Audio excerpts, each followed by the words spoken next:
Okay, so here we are. We're going to look at solving problems that have three sets in the Venn diagram. So this is page 40. I'm looking at example 1. So you can just go ahead and open up to that page and read the problem. I'll get started. So anytime I'm doing a problem like this, I will always start in the middle and see if I know that number. If I do, then the problem becomes a little bit easier actually. But for now, am I given the number of elements that are in all three sets for this one here? It doesn't look like it, so I'll just call it X for now. Okay? Now, I usually start from the bottom point and then go up. So the last point here says no child has 2 of each type of pet. That's just so we don't have to worry about someone having 2 dogs and influencing the numbers that are here. You won't have to worry about that happening in any problem that we do here. So 2 children have only cat and bird.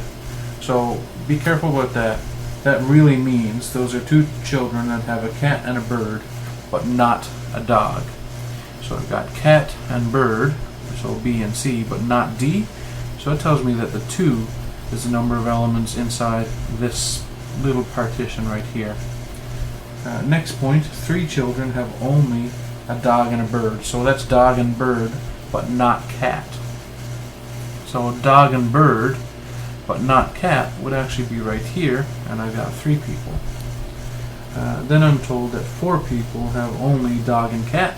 So dog and cat, but not bird, would be 4. So that's right here. So 13 people have a bird is the next point. Okay. So that means inside of set B here, I've got 13 people. Alright, so 1, 2, 3, 4 pieces add up to 13. I've already got 2 of them figured out, so this is 5 people accounted for already. So if there are 13 people inside of B and 5 are already accounted for, then I've got 8 to split between these 2 pieces here. And however many are here, I would just need to take away from 8 to find out however many are at here, right? So at here I can write 8 minus however many people are in all 3 sets. Next point, 13 people have a cat. So I could say, okay, I've already got 6 accounted for in set C. So that means I've got 7 people left over between this section and the intersection of all 3. So this could be written as 7 minus X. For set D, I've also got 13 people, and I've already accounted for this 4 and that 3, so that's 7. So that leaves 6 to share between the 2 remaining sections. And I am told that 28 people have at least one of these, so all of these pieces in here should add up to 28. Okay? So that's where I can actually now write an equation.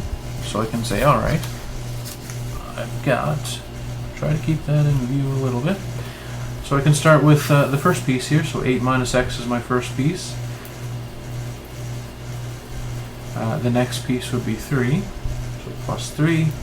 Next piece would be 2, plus 2, plus X, plus the 7 minus X, plus the 4, plus the 6 minus X. So that's all of the pieces inside of the circles added together should give you the number of students in total, which was 28. Alright, so I see I've got here a negative X and a positive X right there. So the negative X plus X, they cancel each other off. I see I've got a negative X here and another negative X there. So that's negative X minus X. So that's like negative 1X, subtract 1X. So that would be negative 2X. I can add these numbers up in here. So 8 plus 3 is 11. 11 plus 2 is 13. 13 plus 7 is 20. 20 plus 4 is 24. Plus 6 is 30. So I've got negative 2X plus 30 equals 28. To solve for X now I need to isolate the variable, or I need to get it all by itself. That means first of all I need to get rid of the 30. This is a plus 30 here, so to get rid of plus 30 I would subtract 30. That gets rid of it, so that leaves me with just negative 2X on the left hand side of the equal sign. Of course, what I do to one side of the equal sign I need to do to the other side of the equal sign to keep it balanced. So I would have to subtract 30 from this side as well. And of course 28 minus 30 gives me a negative 2. To solve for x, I need to get rid of the negative 2. This is negative 2 times x. The opposite of multiplying by negative 2 is dividing by negative 2. So divide this side by negative 2, cancels out the negative 2, leaving me with x, or 1x if you wish. Of course, what I do to one side of the equation, I do on the other side of the equation, so I must divide the other side by negative 2 as well. I see over here I've got negative 2 divided by negative 2. Well, 2 divided by 2 is 1, and a negative divided by negative is a positive. So this tells me that x is equal to 1. So now, I can go back to my Venn diagram and start filling things in. I know I've got one person here in the middle. How many people only have a bird? Well, this was 8 minus x, so this is now 8 minus 1, which is 7 people only have a bird. How many people only have a cat? Well, this would be 7 minus 1, which is 6. How many people only have a dog? Well, this would be 6 minus 1, which is 5. Okay? And that pretty much sums up that problem, as you're now able to answer questions A and B. So question A is, how many children have a cat, a dog, and a bird? Well, that's just the intersection of all three. So 1.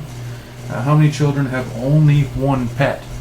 Well, that means the people that could have only a bird, or only a cat, or only a dog. Well, I've got 7 that have only a bird, 6 that have only a cat, and then 5 that have only a dog. So all I would need to do is to add up those 3 numbers.